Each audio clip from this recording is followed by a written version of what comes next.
Yang berikutnya adalah materi dari Bapak Dokter. Nah, yang ini Bapak Dokter nih. Untuk selanjutnya masih di stage ini, Bapak dan Ibu jangan pindah channel kemana-mana, tetap di stage ini. Materinya sharing session mengenai innovative leader.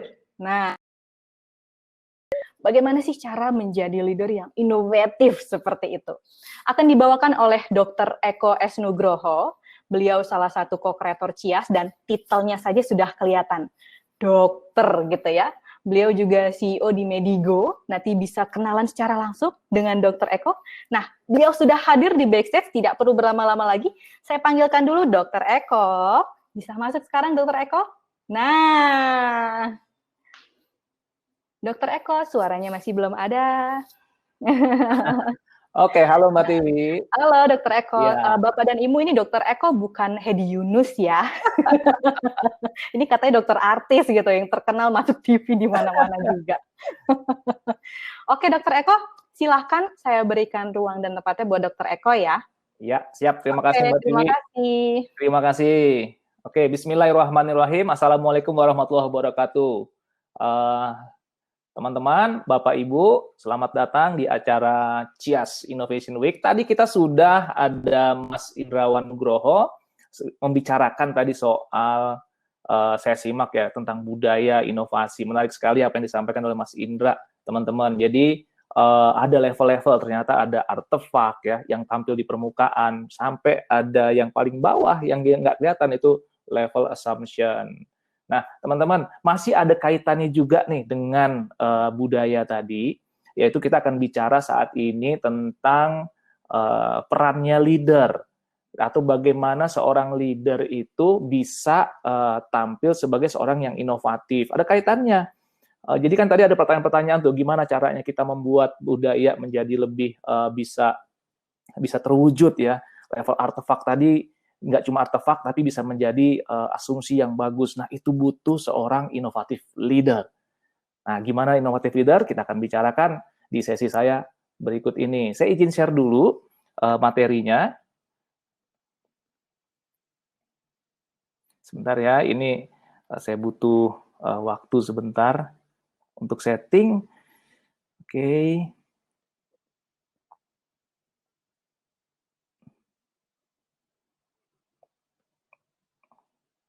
Oke, sorry.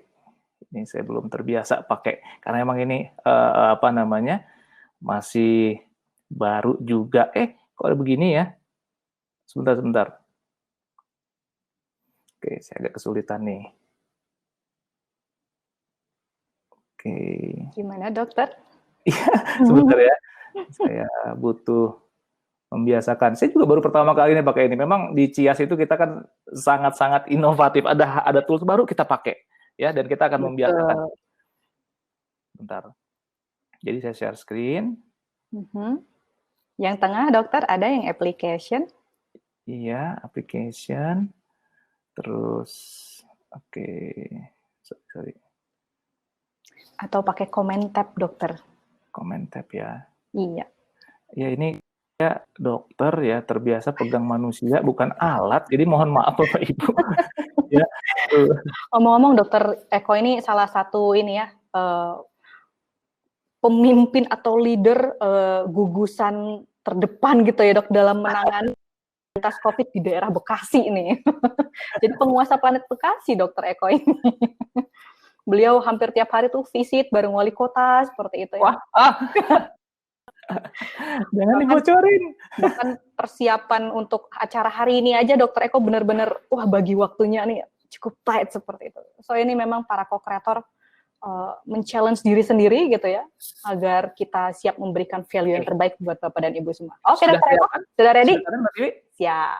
Silakan Dokter. Ya, di layar ya. Sudah. Oke, terima kasih. Baik, tadi mohon maaf Bapak Ibu, saya mesti membiasakan dulu nih ya dengan aplikasi Hopins ini, tapi nggak apa-apa, sekarang sudah bisa. Pertama-tama saya ingin menyapa dulu kepada Bapak Ibu yang sudah hadir di sini, Mas dan Mbak yang sudah hadir dari tadi pagi dan sampai sekarang, terima kasih sudah hadir. Dan saya juga ingin menyapa rekan-rekan atau sejawat-sejawat yang saat ini juga hadir, saya yakin, sejawat-sejawat dokter, tenaga kesehatan yang sedang menyaksikan acara ini. sekarang memang saatnya dunia kesehatan itu kita mulai berinovasi ya, karena memang dunia kesehatan termasuk yang agak lambat dalam berinovasi. Nah, saya ingin mengucapkan juga kepada teman-teman yang hadir di sini, itu sesuatu yang luar biasa. Saya apresiasi kepada teman-teman semua, yang mana kan sekarang lagi suasana pandemi nih. Di suasana pandemi aja kita masih semangat untuk terus belajar di sini bersama-sama CIAS, Corporate Innovation Asia. Boleh tepuk tangan untuk Bapak Ibu semua dan Mas dan Mbak yang hadir di sini. Yeay. Oke, teman-teman, tak kenal maka yuk kita kenalan. Buat teman-teman mungkin masih baru ya melihat saya di sini. Saya ini siapa sih? Tadi sudah disebutkan sama Mbak Tiwi, saya ini seorang dokter.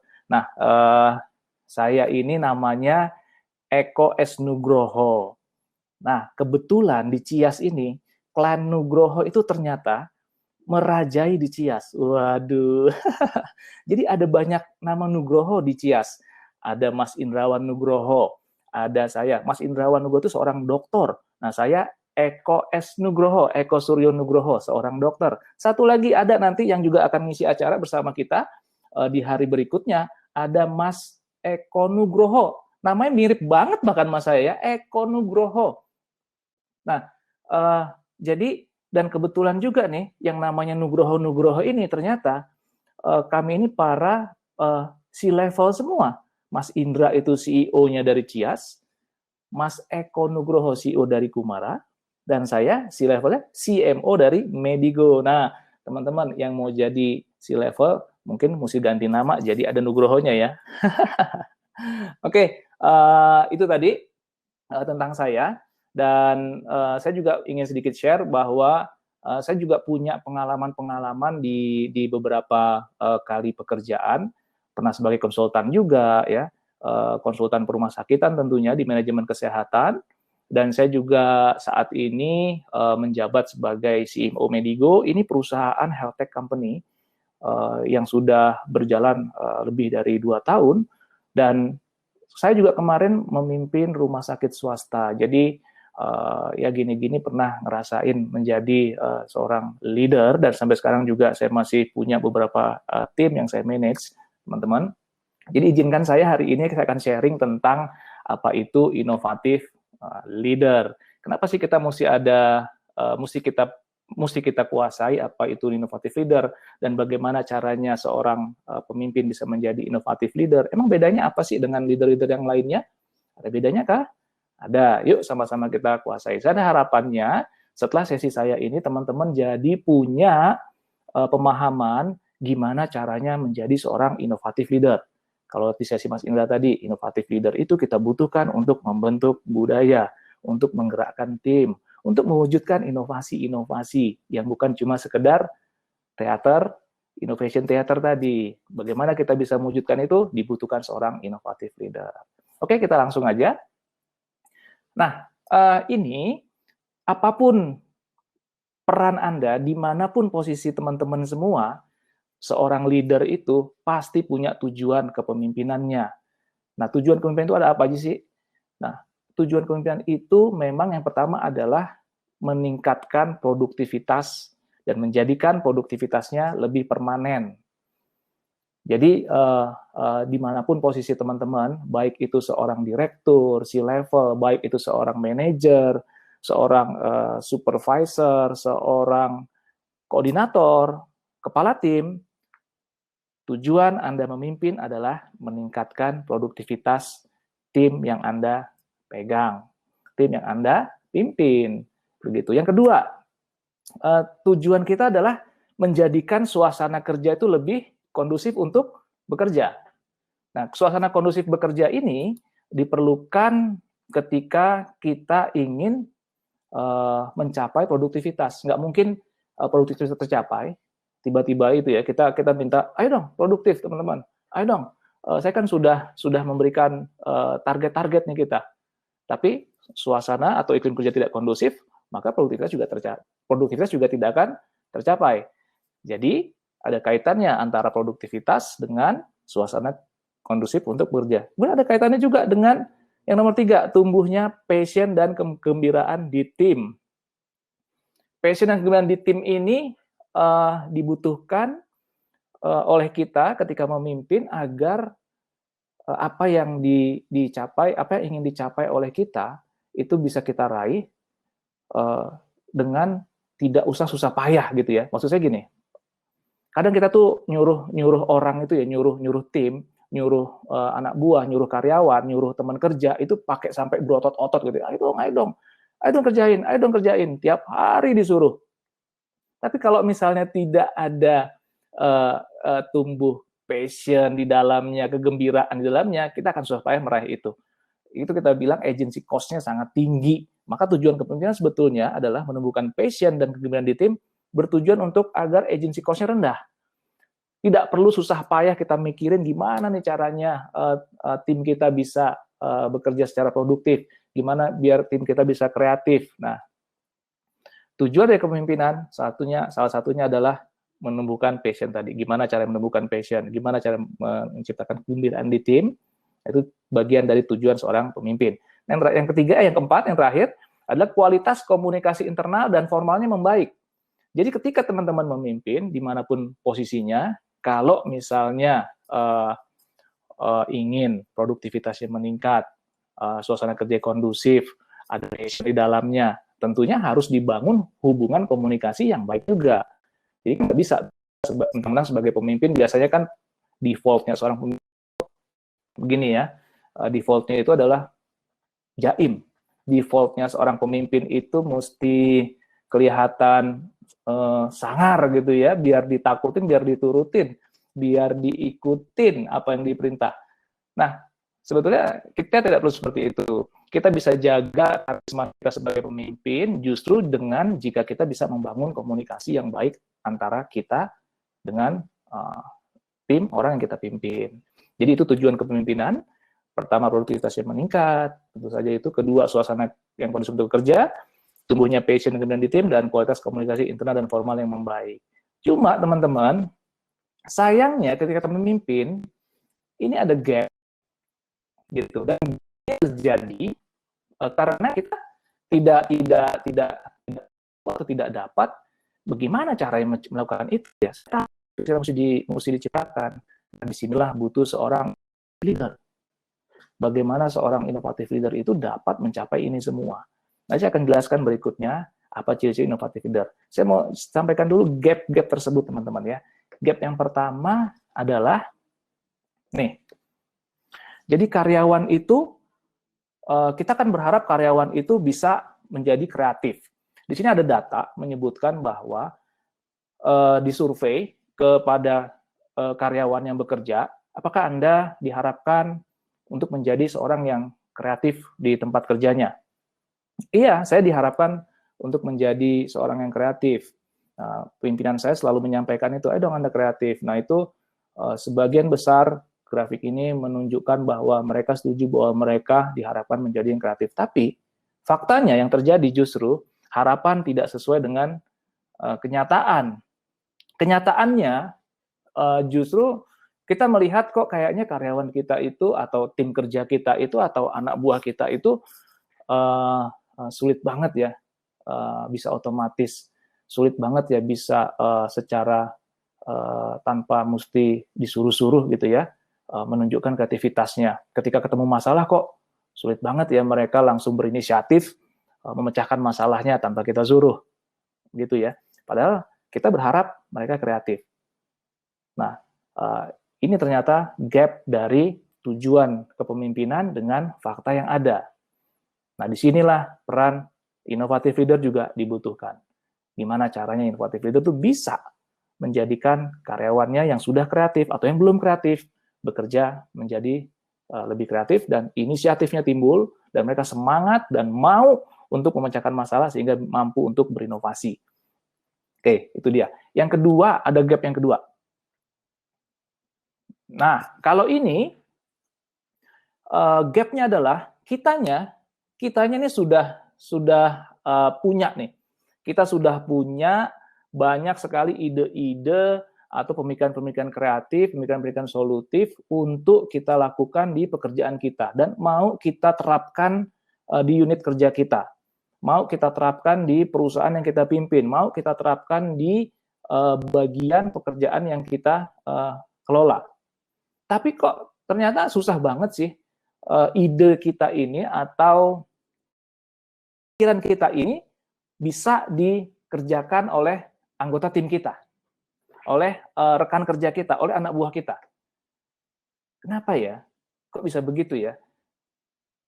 Nah, ternyata ini ada penelitian menyebutkan 63% karyawan yang disurvei dari 1.000 pekerja di Amerika menyatakan bahwa 63%, ini besar banget, bahwa leader not giving clear direction. Oke, teman-teman, kebayang ya, jika input sama dengan output, maka jika kita sebagai leader tidak memberikan direction yang jelas, maka hasilnya adalah tentunya kerjaan yang nggak jelas. Begitu. Jika kita memberikan arahan yang tidak clear betul, tidak pas banget, maka hasilnya ya sesuatu yang tidak pas juga, gitu teman-teman. Jadi seorang inovatif leader ini mampu mengatasi permasalahan ketidakjelasan ketika dia memberikan arahan direction, ketika dia mau mendapatkan dukungan dari orang banyak. Kejelasan arah, kejelasan yang kita sampaikan itu menjadikan orang paham. Ketika orang paham, maka mereka juga mau tergerak. Ketika mereka tergerak, maka eksekusinya juga harusnya menjadi lebih baik. Nah, disinilah gap itu muncul. Kita sudah punya ide, tapi kok orang tidak mau tergerak, atau bahkan orang kok gerakannya malah ngaco ya. Nah, disinilah butuh seorang inovatif leader lagi. Itu gapnya yang kedua. Nah, sekarang ada gap yang berikutnya lagi. Nah, kalau ini, misalnya Anda seorang pemilik bisnis, small business atau UMKM, ya teman-teman ya. Nah, di sini juga ada gap. Gitu. Sebagai seorang pemilik bisnis atau UMKM, kita kan berharap sebenarnya kalau kita punya bisnis itu kita maunya, maunya kita santai. Maksudnya bukan santai, maunya setelah sekian tahun dibangun bisnis kita kan nggak mau terus terjebak sebagai pengelola dong. Kita kan maunya ada masanya kita sebagai pemilik bisnis itu menikmati, nggak usah capek-capek lagi. Kita akan tunjuk siapa kira-kira yang cocok sebagai leader di usaha kita, sehingga dia bisa meneruskan usaha kita, bahkan tidak hanya meneruskan, tapi juga bisa menumbuh kembangkan usaha yang kita punya. Nah, teman-teman, ini ternyata surveinya bilang 23% dari pemilik bisnis itu gagal karena mereka tidak punya tim yang baik, tidak punya tim yang tepat. Artinya tidak punya orang yang mampu mengelola tim secara tepat di bisnis kita. Nah, seorang inovatif leader dibutuhkan di bisnis seperti ini, betul? Kita akan menunjuk dia yang memimpin usaha yang kita bangun adalah seorang inovatif leader. Inovatif leader yang tidak hanya mampu menjalankan operasional secara rapi, secara bagus, tapi pemimpin yang juga mampu menumbuh kembangkan bisnis kita. Gitu. Nah, disinilah seorang inovatif leader dibutuhkan. Nah, ada gap lagi berikutnya. Kalau yang pertama tadi soal karyawan kitanya mau kreatif tapi susah. Yang kedua tadi kitanya sudah punya ide, tapi kita mau menjadikan ide kita itu dijalankan oleh karyawan juga susah. Yang ini kita punya bisnis bagus, tapi kita bingung menentukan siapa leader yang cocok untuk meneruskan bisnis kita. Saya juga punya pengalaman sebetulnya di sini ya, di perusahaan yang sekarang sedang saya jalankan. Saat itu kita sedang membutuhkan seorang team leader. Ya, kita akan memilih nih tim leader mana nih kira-kira yang cocok untuk kita menjadi tim mana, yang individu mana yang cocok untuk kita jadikan seorang leader. Gitu. Kita lagi bingung. Si A punya kekuatan di bidang analisis datanya bagus banget. Si B dia bagus banget di gimana caranya berkomunikasi dengan orang. Jadi pilih yang mana ya? Nah, itu saya sempat kebingungan. Tapi setelah kami tahu bahwa seorang inovatif leader itu adalah mereka yang mampu seperti ini. Nah, ketika kita terapkan, ternyata mudah saja memilih mana yang cocok menjadi seorang leader. Nah, apa itu kira-kira itu tadi ya? Ciri-ciri yang mana yang kita pilih? Ciri-ciri seperti apa yang saya dan teman-teman di perusahaan saya terapkan itu? Nanti kita akan bahas berikutnya ya, sabar dulu. Nah, gap yang berikutnya ini. Jadi ada gap, tujuan kepemimpinan tadi kan kita mengukur performan kerja, mau mencapai performance yang kerja yang permanen. Nah, ternyata ada beda cara pengukuran antara bekerja yang biasa dengan bekerja dalam proyek inovasi. Mengukur pekerjaan yang daily activity atau business as usual itu tidak sama ketika kita mengukur proyek inovasi. Tadi juga Mas Indra sudah menyampaikan bahwa dalam materi Mas Indra itu sebelumnya dibilang bahwa pengukuran kinerja itu udah berubah dan cara kerja itu berubah. Nah, kita juga tentunya pengukuran kerja juga akan berubah. Gitu. Nah, ini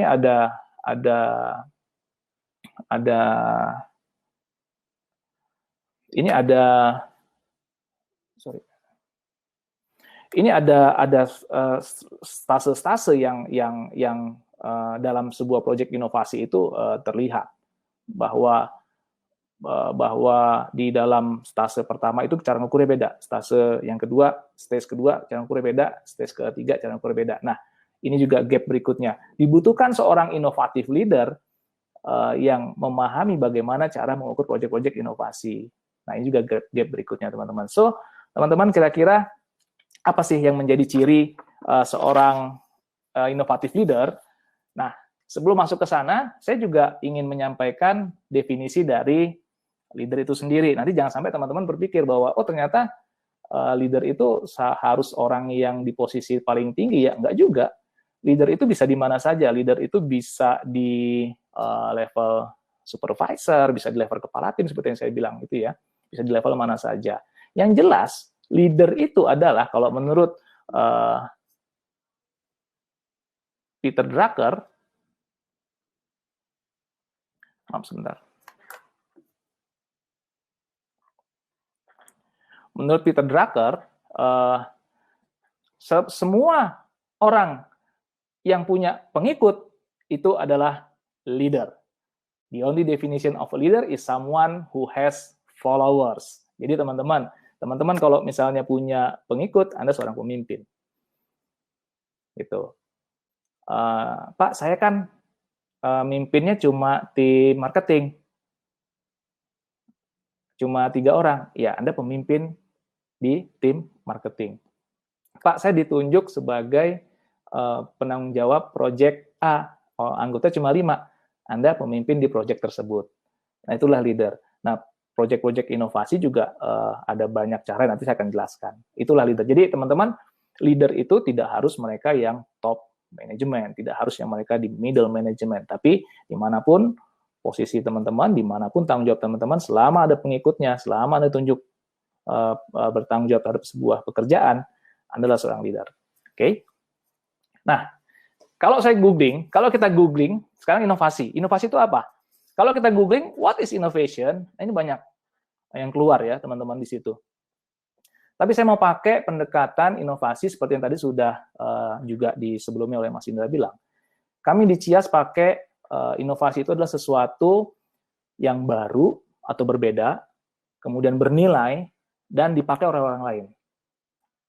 Jadi kita tidak bisa bilang inovasi jika misalnya itu tidak memiliki nilai atau tidak punya dampak untuk orang lain, tidak punya dampak untuk unit kerja kita atau perusahaan kita. Kita bisa bilang inovasi jika itu dia punya nilai. Dan terakhir, harus bisa dipakai. Kalau misalnya itu cuma, oke, bagus, dan ada nih tools yang baru yang kita ciptakan, tapi orang nggak bisa pakai, itu bukan inovasi. Maka inovasi syaratnya mesti 3. Sesuatu yang baru atau berbeda, kemudian dia memiliki nilai dan bisa dipakai oleh orang lain. Nah, saya mau kasih contoh, inovasi itu tidak harus sesuatu yang kompleks, teman-teman. Jadi bisa inovasi ada yang dari yang sederhana sampai yang kompleks itu pun bisa. Yang sederhana misalnya sesederhana kita berinovasi mengubah cara kita meeting misalnya. Dulu meeting itu misalnya 60 menit ketemuan. Nah, sekarang ada inovasi nih.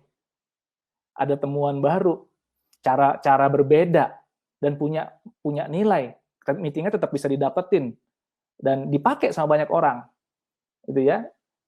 Itu pun sederhana kan, mengubah cara meeting, tapi itu bernilai dan dipakai. Itu pun kita bilang inovasi. Ada juga yang sampai yang paling kompleks, misalnya kita menemukan atau menciptakan produk baru untuk pelanggan kita. Itu sesuatu yang kompleks, karena kita mesti betul-betul teliti nanti ya, mesti kita riset, mesti kita uji, asumsi-asumsi, mesti kita uji ide-ide kita gitu ya, sampai betul-betul produk itu bisa dipakai oleh customer kita dan memberikan dampak kepada perusahaan kita. Oke. Saya kasih contoh ini. Nah, ini sekarang contoh inovasi meeting atau video conference ya, online meeting. Nah, ini udah banyak sebetulnya dari masa sebelum pandemi nih. Cuma tiba-tiba digandrungi di masa pandemi ini menjadi sebuah solusi. Kemarin-kemarin nggak dipakai, nggak dianggap sebagai inovasi, atau nggak banyak yang pakai. Orang belum tahu gitu ya. Tapi ternyata begitu di masa pandemi ini orang semua butuh, dan ini dianggap sesuatu, wah ini baru nih, padahal Zoom atau Skype, dan ini bukan hal yang baru. Sudah pernah ada sebelum ini, tapi karena orang menganggap ini baru, kemudian ternyata saya bisa ya, nggak harus keluar rumah, tetap aman di dalam rumah tanpa harus takut ketularan COVID, dan tetap bisa membuat keputusan-keputusan, dan saya bisa pakai, yang saya ngerti cara pakainya, maka ini disebut inovasi. Sederhana kan inovasi itu. Nah, yang kedua misalnya contohnya ini nih. Ini e-talk card. Nah, ini juga inovasi. Kira-kira ini menjadi sesuatu yang berbeda atau baru, dan kenapa ada timbul solusi ini? Kira-kira permasalahan apa ya, teman-teman, yang diatasi oleh solusi e-talk card ini? Apa ya kira-kira ya?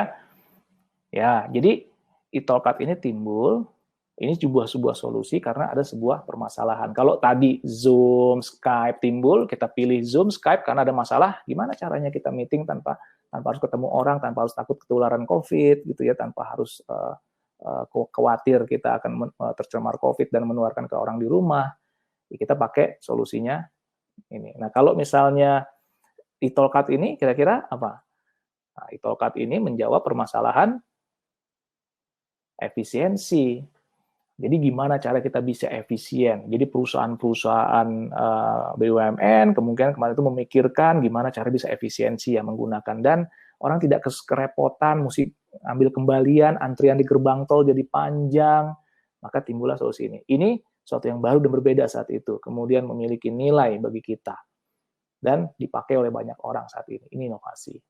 Ini termasuk inovasi yang juga tidak sederhana, tapi juga tidak terlalu kompleks. Oke, teman-teman. Yang berikutnya, ini dia. Nah, di sini saya punya cerita nih, teman-teman. Ini alat mesin absensi yang sebelah kiri di layar teman-teman itu mesin ceklok dulu namanya saya bilang itu ya. Dan yang kanan ini yang fingerprint. Oke. Nah, ya teman-teman, kalau misalnya ada yang mau bertanya, nanti langsung aja dituliskan di chat ya, di chat nanti saya akan jawab pertanyaan-pertanyaan itu. Jadi teman-teman nanti kalau ada yang mau tanya langsung aja, karena nanti jangan nunggu sesi tanya jawab, biar nanti pas sesi tanya jawab kita bisa langsung tanya jawab. Oke. Nah, ini inovasi. Saya mau kasih cerita di sini. Ini permasalahan absensi, pain-nya udah jelas di sini. Ini saya ngalamin sendiri ya, ketika saya memimpin rumah sakit swasta di Kota Bekasi, waktu saya pertama kali memimpin itu budayanya betul-betul toksik. Ya, kalau tadi Mas Indra bilang itu artefaknya doang nih, bahwa kita di sini profesional segala macam. Gitu ya. Wah, begitu saya masuk ke sana ternyata budaya karyawannya tidak sebaik apa yang dituliskan di spanduk, di poster-poster visi dan misi rumah sakit tersebut ya. Jadi 75% lebih, hampir 75%-an itu ya, masalah absensi itu sangat bermasalah. Jadi orang titip absen, orang yang nggak ada, absen dulu, ceklok dulu, habis itu dia pergi, atau dia tidak masuk, tapi dia telepon temennya, tolong dong absenin, ceklok gitu ya. Nah, ini menjadi masalah. Nah, ketika ada alat ini, sebetulnya alat ini udah lama nih, yang fingerprint, tapi rumah sakit itu saat itu belum pakai. Nah, maksudnya di sini saya mau ceritakan bahwa kita bisa berinovasi dalam merubah cara kerja orang, berinovasi cara kerja orang, berinovasi di sisi kebiasaan orang lain. Apa yang saya lakukan, teman-teman? Jadi ketika saya memimpin di sana, saya lihat, oh ini masalah absensi ini menjadi problem ya. Gimana saya bisa bikin budaya yang bagus kalau kebiasaan karyawan-karyawannya seperti ini. Saya berpikir saat itu begitu. Saya mau bikin budaya yang inovatif di sini. Saya ingin bangun budaya yang bisa meningkatkan produktivitas yang tinggi di sini. Tapi gimana saya bisa lakukan itu kalau karyawannya seperti ini? Ya, yang saya lakukan adalah, teman-teman, saya beli mesin absen fingerprint, ya, kemudian saya tempel di tempat yang semua karyawan bisa lihat saat itu. Saya tempel di sana. Dan saya sudah merancang bersama manajer HRD saya, di sini kita harus lakukan mesin absensi ini. Kita pasang. Oke, mulai kapan, Dok? Mulai besok? Jangan mulai besok. Mulai hari ini kita tempel dulu saja, kemudian ditulis di bawahnya itu, kita akan menggunakan mesin ini 3 bulan kemudian. So, biasakan diri Anda melakukan absensi menggunakan mesin fingerprint ini. Itu saat itu di bulan akhir Desember. Nah, saya tulis itu mulai Maret kita akan menggunakan mesin absensi fingerprint ini. Yuk kita biasakan, teman-teman. Sambil saya tambahin di situ ada peraturan perusahaan. Jika absensinya bermasalah sekian persen, maka akan dipotong gini sesuai dengan peraturan perusahaan.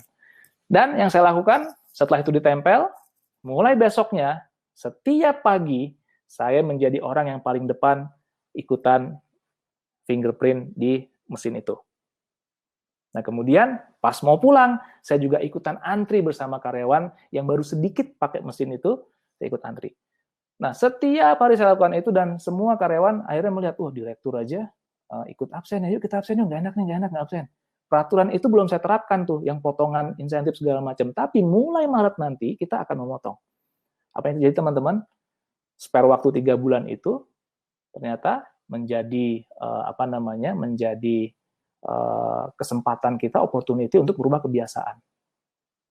Gitu. Jadi maksud saya di sini adalah kita bisa berinovasi bagaimana cara kita merubah kebiasaan orang dengan dibantu alat seperti ini dan juga diri kita. Nah, itulah seorang inovatif leader. Seorang leader harus bisa menjadi role model. Ketika budaya ingin dirubah, maka seorang leader harus tampil sebagai orang yang mencontohkan seperti apa kebiasaan itu harus dilakukan. Itulah seorang inovatif leader. Oke, teman-teman, berikutnya kita mulai masuk ke, tadi kita sudah bahas, ternyata inovatif leader itu dibutuhkan untuk mengisi gap dari tujuan kepemimpinan yang akan kita jalankan di organisasi kita. Nah, ini dia. Jadi apa sih sebetulnya inovatif leader itu? Seperti apa inovatif leader itu? Nah, saya ambil dari penelitian, sebuah riset yang dilakukan oleh Jeremy Kearney di tahun 2017. Dia ini meneliti tentang hubungan antara leadership dengan innovative work behavior. Temuannya De Jong dan Hertog. Ini mereka adalah saintis dari Utrecht. Ya. De Jong dan Hertog ini bilang bahwa orang itu dibilang punya innovative work behavior jika memiliki behavior seperti problem exploration, idea generation, kemudian championing, dan idea implementation. Ini yang diukur oleh saintis tersebut, De Jong dan Hertog. Hartog ya, bahasa Indonesia Hartog, bahasa ini nyebutnya gimana ya? De Jong dan Hartog gitu mungkin ya. Jadi measurement ini ditemukan oleh De Jong dan Hartog awalnya. Nah kemudian dimodifikasi oleh Jeremy Kearney dalam sebuah tesisnya. Dia bilang kalau kaitannya dengan leadership maka kemampuan seorang leader itu untuk melakukan transformasi atau perubahan di organisasinya membutuhkan 3 pengukuran ini, yaitu idea generation, idea promotion, dan idea realization. Idea generation ini kemampuan seorang pemimpin untuk mengenerate ide-ide. Tidak hanya ide dirinya, tapi juga ide di tim yang dia pimpin. Kemudian idea promotion, selain dia mampu mengenerate ide tersebut, maka ide tersebut harus bisa mendapatkan dukungan orang lain. Dipromosikan, disampaikan ke orang lain, stakeholder yang berkepentingan, bahkan ke shareholder agar disetujui. Nah, ini kemampuan idea promotion. Maka seorang inovatif leader juga harus memiliki kemampuan idea promotion. Nah, yang terakhir, tidak hanya itu. Dia tidak hanya mampu membuat ide-ide, dia tidak hanya mampu meyakinkan orang, tapi dia juga harus mampu mengeksekusi ide tersebut menjadi sebuah inovasi yang berwujud, merealisasikannya, membimbing timnya untuk mewujudkan inovasi tersebut dengan metode-metode yang dia yakini dapat mewujudkan inovasi. Ya, kalau sekarang kita kenal kan ada design thinking, ada agile development, dan lain sebagainya. Oke, so teman-teman dari 3 pengukuran ini maka ada variasi-variasi dalam kepemimpinan. Ini dia. Jadi gimana caranya kita bisa menjadi seorang inovatif leader? Tentunya kita mesti memetakan dulu nih. Pertama, sekarang posisi kita saat ini di mana? Apakah kita sudah inovatif leader ataukah kita masih fokus di poin-poin yang mana? Berdasarkan tadi idea generation, berdasarkan aspek idea promotion dan idea realization, maka ada 5 variasi kepemimpinan yang salah satunya adalah inovatif leader.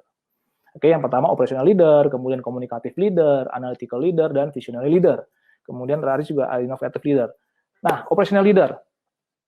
Jadi, operational leader ini ialah mereka pemimpin yang fokusnya mengerjakan aktivitas rutin harian. Gitu. Apakah ini sudah dibilang innovative leader? Belum, teman-teman. Nah, kalau teman-teman masih fokus pada tataran operation, business as usual, yang penting ini kerjaan beres, yang penting rapih semua. Nah, itu kita bilang operational leader. Dia fokusnya mengerjakan aktivitas rutin harian. Yang kedua, kita bilang communicative leader. Dia punya kemampuan untuk menciptakan iklim kerja yang bagus di organisasinya. Orangnya asik, tampil dengan kebapaan, keibuan gitu ya, friendly banget, dan orang-orang suka sama dia. Namun di satu sisi fokusnya hanya di situ. Orang ini, leader seperti ini belum punya fokus kepada gimana caranya bisa mengenerate sebuah ide-ide gitu ya, bagaimana mengimplementasikan ide-ide itu menjadi sebuah peningkatan produktivitas kerja. Nah, komunikatif leader kita bilang, ini dia fokusnya adalah membina hubungan baik dengan tim di tempat kerjanya. Nah, yang berikutnya ada namanya analytical leader, teman-teman. Analytical leader ini dia fokusnya seperti di kurva ini ya, seperti di matriks ini, dia banyak ide, dia punya kemampuan mengenerate ide-ide di timnya, gitu. Cuma fokusnya agak kurang di masalah mempromosikan idenya. Dia punya kekhawatiran, aduh gimana caranya ya saya ngomong ya, gimana caranya sehingga gimana cara saya meyakinkan tim ya bahwa ini bisa berhasil, atau dia udah mencoba tapi dia tidak punya kemampuan membuat sebuah contoh misalnya yang divisualisasikan dengan bagus sehingga orang akan kayak gini ya, oke ini oke. Nah, bagi teman-teman yang fokus di masalah mengeksplorasi masalah dan mengolah data, itu kita bilang namanya analytical leader, teman-teman. Nah, ada nih yang berikutnya tadi ya, visionary leader. Ini fokusnya adalah dia, ya sesuai namanya ya, dia visioner. Dia punya pemikiran-pemikiran, gagasan-gagasan yang luar biasa. Perusahaan ini akan saya bawa begini, begini, begini. Ini yang kebayang saya akan kita seperti ini. Kemudian atau unit yang saya pimpin ini biar bisa menghasilkan peningkatan kinerja, saya akan lakukan ini. Dan kemudian dia menyampaikan itu kepada timnya dengan baik juga. Teman-teman, saya punya mimpi begini, kita mesti begini. Oh iya. Nah, dan yang disampaikan itu orang di timnya juga melihat, oh iya, mereka terbayang, sehingga mereka tergerak. Sangat jelas seorang visionary leader menyampaikan apa yang diinginkannya. Sehingga kejelasan itu bikin orang-orang, oh oke. Tapi ketika untuk mengeksekusi, seorang visionary leader tidak fokus di sana. Dia memang fokusnya hanya untuk gimana cara punya ide, gimana tim bisa semangat. Oh udah. Nah habis itu ketika mau direalisasikan, itu mengalami kesulitan. Jadi teman-teman. Nah terakhir, inovatif leader. Inovatif leader tadi mensintesa semua tipe-tipe tadi, variasi-variasi tadi. Jadi dia tidak hanya mampu secara operasional, dia tidak hanya mampu berkomunikasi, dia tidak hanya mampu menganalisis dan itu, dia tidak hanya mampu menggerakkan orang, dia tidak hanya punya visi-visi yang luas, tapi dia juga mampu mewujudkan apa yang menjadi pemikiran-pemikirannya bersama timnya. Jadi seorang inovatif leader, teman-teman, adalah seorang yang dapat memimpin tim untuk menghasilkan ide-ide solutif, menggalang banyak dukungan orang lain, dan mewujudkan solusinya menjadi sebuah inovasi. Gitu teman-teman. Nah, tadi inovasi, tahu ya, inovasi adalah sesuatu yang baru, berbeda, kemudian bernilai untuk orang lain, untuk perusahaan kita, untuk tim yang kita pimpin, untuk unit kita, dan bisa dipakai oleh orang lain. Itu inovatif leader. Oke, teman-teman kalau ada yang mau nanya, nanti silakan di kolom chat atau di bagian chat ya. Nanti kita akan tanya jawab, sebentar lagi kita akan masuk tanya jawab. Terakhir, teman-teman, saya akan simpulkan, jadi gimana sih caranya menjadi dan membentuk seorang inovatif leader. Kenapa saya bilang sini menjadi dan membentuk? Mungkin teman-teman saat ini sedang mencari gimana sih, atau mencari siapa sih yang paling cocok untuk ditunjuk sebagai pemimpin tim, sehingga dia mampu untuk melakukan inovasi. Orang yang seperti apa sih, individu seperti apa sih, atau Anda sendiri atau diri teman-teman sendiri ingin menjadi seorang inovatif leader. Gimana caranya? Yang pertama, identifikasikan teman-teman tipe atau variasi seperti apa saat ini yang teman-teman pakai ketika memimpin. Oke, diidentifikasi. Itu ada pengukurannya. Nah, di CIAS kami punya tim yang bisa melakukan pengukuran-pengukuran itu. Nanti juga kita akan ajarkan bagaimana cara melakukan pengukuran itu. Jadi intinya adalah teman-teman identifikasikan dulu, saya di mana ya posisinya, di operational leader kah, di communicative leader kah, di analytical leader kah, visionary leader kah, atau sudah inovatif leader. Setelah diidentifikasi, maka yang kedua adalah perkuat unsur inovatif behavior yang lain. Ya teman-teman tahu nih, oh saya kuatnya di komunikasi ternyata. Saya harus memperkuat unsur menjerat ide dan mengeksekusinya. Nah, jadi identifikasi dulu. Nah, kemudian yang kedua, perkuat unsur inovatif behavior. Yang ketiga, bina tim, teman-teman. Oke, bina tim. Kenapa bina tim? Jadi setelah kita tahu, kemudian kita bisa perkuat, setelah tahu terima posisi, kemudian kita perkuat, kemudian kita bina tim, itu bagian dari part tanggung jawab seorang pemimpin adalah membina tim. Jangan biarkan Anda sendiri yang punya kapasitas yang bagus. Karena membina tim itu bisa membantu kita mewujudkan apa yang kita rencanakan, apa yang sedang kita pikirkan. Ketika tim sudah terbentuk, tim sudah semangat, maka pembinaan dari tim tidak hanya berhenti di awal, tapi juga sepanjang perjalanan kepemimpinan kita harus membina tim kita. Sehingga eksekusi demi eksekusi, realisasi demi realisasi akan terus terwujud. Seperti tadi Mas Indra bilang di awal, bahwa inovasi itu adalah sebuah perjalanan, bukan cuma event sekali-sekali, teman-teman ya. Jadi terus-menerus kita lakukan. Nah, maka pembinaan tim bagian dari tugas tanggung jawab seorang inovatif leader.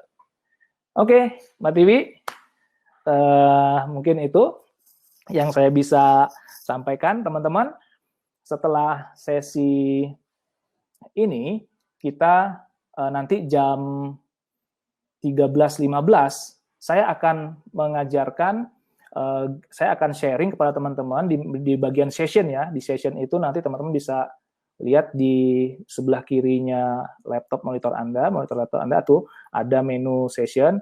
Nanti kita ketemu di sana, kita akan diskusi gimana caranya seorang inovatif leader menggali, mengeksplor ide-ide kreatif dari timnya dengan teknik bertanya. Penting ya. Jadi teknik bertanya ini bisa kita gunakan untuk menggali biar tim kita mengeluarkan ide-ide yang banyak. Kebayang kalau misalnya lagi meeting, kita tanya, ada siapa yang punya ide? Semua pada diem. Nah, ini gimana caranya biar saat meeting, atau saat kita sedang menggali pertanyaan, ide-ide langsung bermunculan dari tim kita. Asik ya. Sampai ketemu nanti di jam 13.15 sama saya. Oke, Mbak Tiwi, itu dari saya. Dr. Eko, ini ada pertanyaan di chat. Dr. Eko sudah menjawab semuanya belum ya? Yang mana ya? Oke, kalau Dr. Eko tadi belum menjawab pertanyaan, ini mumpung masih ada waktu, Dr. Eko 10 menit lagi. Ya, boleh. Pertanyaan ya? Boleh? Ya, boleh. Saya bacakan, ada pertanyaan dari ibu atau bapak, ya bapak sepertinya. Bapak Fani Florida, bagaimana adaptasi implementasi inovasi leader dengan budaya kerja dan karakter? Nanti kalau misalnya ternyata ada pertanyaan yang jawabannya ada di mentoring session, nanti Dr. Eko arahkan saja ke sana. Oh, oke. Boleh ulangin Mbak Tiwi, tadi pertanyaannya gimana? Bagaimana adaptasi untuk implementasi inovasi leader dengan budaya kerja dan karakter? Jadi gimana mengadaptasikan implementasi inovasi leader ini dengan budaya kerja dan karakter? Oh, oke, ya.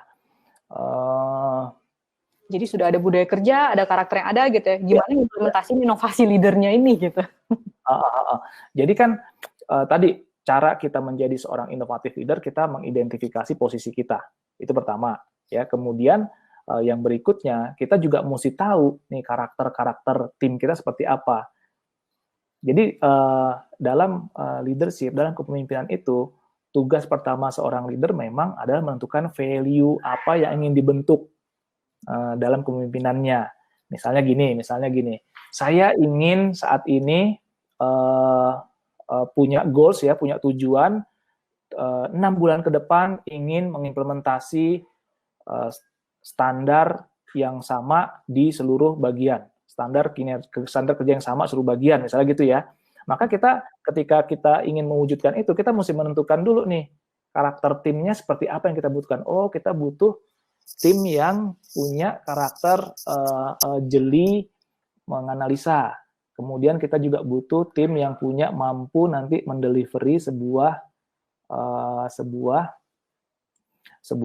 standar, mengajarkan kepada orang lain. Nah, kita tentukan dulu tuh karakter-karakter tim yang dibutuhkan. Nah, setelah itu baru nanti kita bisa mengimplementasikan, ya kan, mengimplementasikan ke dalam sebuah budaya yang kita inginkan. Jadi kan kumpulan dari karakter-karakter itu akan membentuk perilaku. Nah, perilaku-perilaku yang dilakukan secara terus-menerus menjadi sebuah kebiasaan. Nah, kebiasaan akan menjadi budaya. Gitu. Jadi itu cara kita mengimplementasikan. Kita tentukan dulu karakter seperti apa. Kita mau budayanya begini. Nah, budaya begini itu dibangun oleh orang dengan karakter seperti apa. Kayak begitu. I see, noted, Dok. Oke, pertanyaan selanjutnya, Dok. Dari Bapak atau Ibu Niki WS. Untuk sebuah terobosan inovasi di sebuah organisasi, apakah mesti ada reward dan punishment-nya nih, Dok? Nah, mungkin kan di beberapa perusahaan, untuk punya terobosan inovasi nih, biar untuk men-trigger para karyawan, kita pakai reward dan punishment nih, gitu kan. Biar mereka bergerak gimana sih agar bisa inovasi itu langsung wow, gitu kan.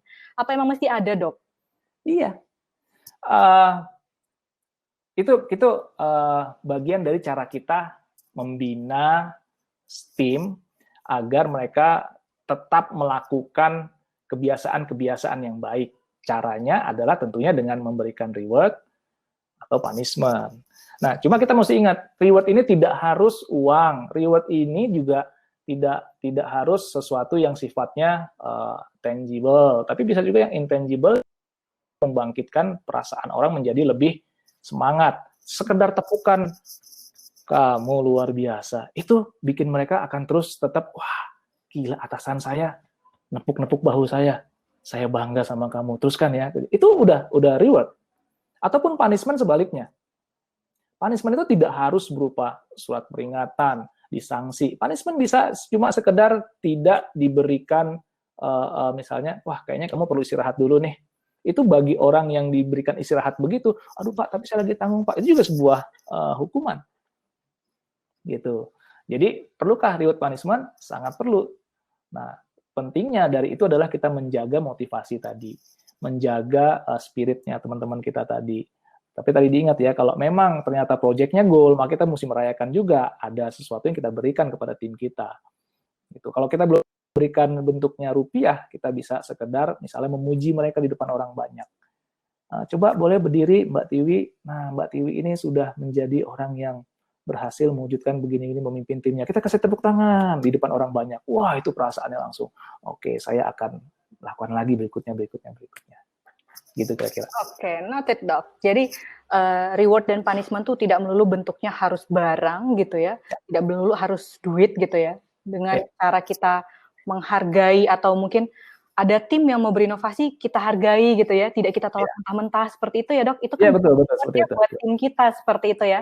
Ya, yang kita hargai misalnya ada orang seperti itu bukan karena idenya yang bukan cuma hanya ide yang bagus, bahkan ide yang nggak bagus pun kita harus hargai. Apa yang kita hargai di situ? Keberaniannya menyampaikan ide. Betul sekali. Itu yang kita hargai. Dok, berkaitan dengan ini nih, pertanyaan selanjutnya mirip-mirip dengan itu, tapi ini mungkin kita ambil dari sudut bagaimana nih dari sisi leader gitu ya. Dari Bu Linda, misalnya nih, jika kita memiliki ide inovatif mengenai suatu kebijakan dan perlu cepat diterapkan, tapi ada tim yang nggak setuju karena belum ada normatif secara tertulis yang dijadikan sebagai dasar kebijakan. Seolah-olah ini pimpinan menggunakan kekuasaan dengan semaunya. Nah, apakah termasuk kesalahan jika ide tersebut tetap diterapkan nih Dok? Gitu. Apa langkah utama yang harus dilakukan pimpinan? Pertama, apakah sebuah kesalahan? Bisa jadi sebuah kesalahan, bisa jadi juga tidak. Nah, kemudian langkah apa yang harus yang pertama? Ya, harus yang pertama sebetulnya kalau ini andai kata ini tidak terlalu terburu-buru direncanakan, maka memang sebaiknya di langkah pertama itu adalah menggalang dukungan untuk banyak orang. Jadi seorang leader, ini ada kebijakan baru. Kita yakin kebijakan baru ini akan membawa manfaat, membawa kemaslahatan untuk banyak orang di tim kita atau di perusahaan kita. Nah, seorang leader itu memang orang inovatif leader. Sebaiknya dan seharusnya memang menyampaikan secara jelas apa kebermanfaatan kebijakan baru ini, apa dampaknya untuk level individu di karyawan kita, di perusahaan kita, kan gitu. Itu mesti disampaikan. Dengan demikian seharusnya dia kan akan mendapatkan banyak dukungan orang, sehingga tidak perlu sampai menyalahi yang tadi itu. Pertanyaannya bisa salah atau enggak? Ya, kalau seperti itu kita tidak salah. Tapi menjadi salah jika kita yakin, sebetulnya yakin. Terus kemudian kita terapkan. Begitu berjalannya waktu, ternyata orang-orang dalam organisasi kita belum juga ngedapetin, ini apa sih sebetulnya tujuan ini? Kan gitu ya. Ya, apa sih sebetulnya kebijakan ini? Ini mah cuma akal-akalan pemimpin kita aja nih. Gitu. Dan dia nggak mengerti apa benefitnya untuk si individu di karyawan atau di perusahaan kita itu, si karyawan kita itu. Ya sepanjang itu akan terus ada ganjelan-ganjelan dan akan terjadi rong-rongan di organisasi kita ya. Kepemimpinan kita akan terus digangguin. Bukannya produktif, malah kita terjebak pada konflik. Ini jadi salah gitu. Jika kebijakan kita terapkan seperti itu dan menimbulkan konflik, maka kita tidak akan produktif. Kita akan terus dipusingkan, disibukkan dengan mengatasi konflik-konflik yang terjadi. Oke, baik Dok. Oke, Dok, ini sudah 11.29, satu pertanyaan terakhir ya, Dok? Boleh? Buat Bapak Ibu yang lain yang pertanyaan di bawah mungkin belum terjawab, nanti bisa dibantu Dr. Eko jawab di chat gitu ya, Dok ya? Atau nanti silakan aja japri-japrian ya Bapak dan Ibu. Oke. Pertanyaan terakhir nih, Dok. Masih berkaitan juga mirip-mirip sama pertanyaan sebelumnya. Dari Bapak atau Ibu Immanuela. Bagaimana caranya efektif untuk membina tim? Mengingat dalam sebuah tim itu pasti ada beragam karakter orang kan ya. Apalagi menghadapi karakter-karakter yang agak sulit dan vokal. Nah itu tadi tuh Dok. Gimana tuh cara yang efektif buat membina tim yang mungkin kok alat banget sih nih orang vokal banget gitu ya, susah diatur. Mungkin seperti itu Dok. Itu gimana Dok kita sebagai leader gitu ngatur tim gitu ya, agar Ya mungkin agar akhirnya mereka juga bisa berinovasi atau berinovasi mengenai perilaku kerja juga mungkin seperti itu ya. Seperti itu. Yang paling efektif adalah kita sebagai role modelnya. Kita menjadi kamus berjalan kepada tim kita bagaimana seharusnya seorang itu bersikap. Jadi leader sebagai contoh, exemplary leadership itu kita mesti jalankan di situ. Kalau misalnya teman-teman ingin karakter timnya itu menjadi lebih disiplin, maka teman-teman harus jadi orang yang paling disiplin di antara mereka. Kalau teman-teman mau mereka menjadi orang yang ramah, maka teman-teman harus menunjukkan perilaku ramah itu kayak apa. Harus tersenyum misalnya, maka teman-teman mesti sampai bikinin senyum itu ada pakemnya, senyum 2217 misalnya gitu ya. Tarik ke kanan, 2 jari kiri, ya kan? Buka 1 jari, tahan 7 detik. Ya, teman-teman harus nyontohin itu dan harus mempraktekkan itu. Itu 2217 itu. Jadi yang paling efektif adalah menjadi role model, teman-teman. Kalau misalnya nanti setelah itu mau diikuti dengan proses pembinaan, ya, misalkan pembinaan itu ada banyak caranya. Bisa kita ikutkan kursus, bisa kita ikutkan pelatihan, bisa kita latih-latih terus, bisa kita awasi, ya, semacam kayak strategic workforce plan itu ya. Tapi tidak ada yang lebih efektif selain kitanya justru yang mencontohkan kepada tim kita, kepada anak buah kita, adalah gimana seharusnya menjadi karakter yang diinginkan itu. Gitu. Jadi walaupun nanti misalnya kita udah contohin masih bebel nih, contohin masih bebel vokal juga nih orang gitu ya. Ya intinya kita istiqomah memberikan contoh tetap yang terbaik gitu ya dok ya. Iya, jadi menjadi semacam kamus berjalannya value perusahaan. Kita minta orang jadi profesional, ya kita mesti tunjukkan profesional itu seperti apa. Kita yang jadi kamus berjalannya. Gitu. Jadi orang cukup lihat, oh itu pemimpin saya tuh gitu ya, oh saya ikutin dia. Begitulah karakternya yang diinginkan. Oke, Dokter Eko, terima kasih banyak. Ini waktu sudah habis. Oke, Dokter Eko sebentar, jangan lift dulu dok. Saya mau kasih pengumuman. Bapak dan Ibu, ini untuk sharing session dengan judul Innovative Leader sudah selesai di menu stage. Untuk acara selanjutnya, materinya Pak Eko ini masih ada berlatih mengenai teknis-teknis kuncinya. Judul mentoring sessionnya adalah How to Generate Idea with Questioning Techniques. Tadi yang sudah disampaikan Dr. Eko gitu ya. Jadi gimana sih kita ide-ide ini tuh pakai teknik pertanyaan gitu ya dok. Dan ini nggak cuma nanti belajar teori, tapi ada prakteknya ya dok ya? Kita praktek ya. Ada praktek. Tapi sayangnya orangnya nggak bisa banyak yang masuk ya. Kita mengundang 7 orang maksimal ya dok, nanti siapa yang dapat gitu ya. Begitu dokter Eko bilang, oke, kita buka kelasnya gitu ya, langsung Bapak dan Ibu klik tuh tombol biru. Ask to share audio and video gitu. Nah ini di mana Bapak dan Ibu bisa dilihat kalau yang pakai laptop sebelah kirinya di Hopin ini ada menu sessions. Jadi ada reception, ada stage, ada sessions. Nanti jam 1:15 sessionsnya langsung berwarna merah, kedip-kedip ada tulisannya now. Itu artinya sesinya sudah kita mulai. Pilih nanti yang ada wajah Dr. Eko-nya gitu ya, yang judulnya How to Generate Idea with Questioning Techniques. Sama caranya ya, seperti masukin nanti teman-teman nonton, Bapak dan Ibu nonton, yang ingin join nanti silahkan klik. Gitu, seperti itu. Nanti di sana Bapak dan Ibu bisa bertatap muka. Jadi kalau di sini tidak bisa melihat Pak Eko tidak bisa melihat wajah Bapak dan Ibu, nanti di sana bisa bagi yang join bersama dengan Dr. Eko. Siapapun yang ada di Hopin bisa nonton. Jadi yang ingin join, jangan lupa untuk touch up dulu seperti itu ya Bapak dan Ibu. Jangan sambil tiduran tiba-tiba video nyala gitu ya. Dan ini Bapak dan Ibu silahkan sebentar lagi akan melaksanakan Jumatan buat Bapak-Bapak ya, terutama waktu Indonesia bagian Barat, sudah jam 11.30, karena nanti kita mulai lagi jam 1:15. Nah, ini bagaimana? Apakah kita harus live dari Hopinnya? Tidak perlu juga Bapak dan Ibu, bagi yang mau standby silahkan, mau yang jalan-jalan ke Expo silahkan, dan ini sedang aktif, sebelah kiri bisa dilihat menu networking-nya lagi now.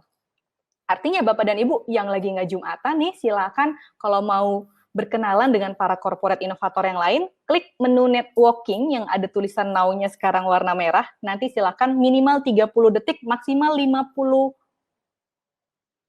menit. Maksimal 5 menit. maksimal 5 menit, Bapak dan Ibu bisa berkenalan dengan satu sama lain. Nanti kalau misal belum 5 menit, udah selesai gimana? Klik sebelah kanan atas, leave. Jadi caranya, klik networking, kemudian klik ready. Artinya saya sudah siap untuk bertemu nih dengan para corporate inovator lainnya yang sedang berada di CIAS Innovation Week 2020. Oke, silakan dicoba fiturnya Bapak dan Ibu. Jangan lupa kita ketemu lagi jam 1:15, bukan di stage seperti sekarang, tapi di menu sessions. Oke, seperti itu. Dengan siapa? Tentunya masih dengan Dr. Eko nanti ya, Dok. Ya, siap. Oke. Sampai ketemu nanti jam 1:15 ya. Betul, Dr. Eko. Terima kasih, Dr. Eko ya untuk Terima kasih sesi. ya, teman-teman. Assalamualaikum warahmatullahi wabarakatuh. Waalaikumsalam warahmatullahi wabarakatuh.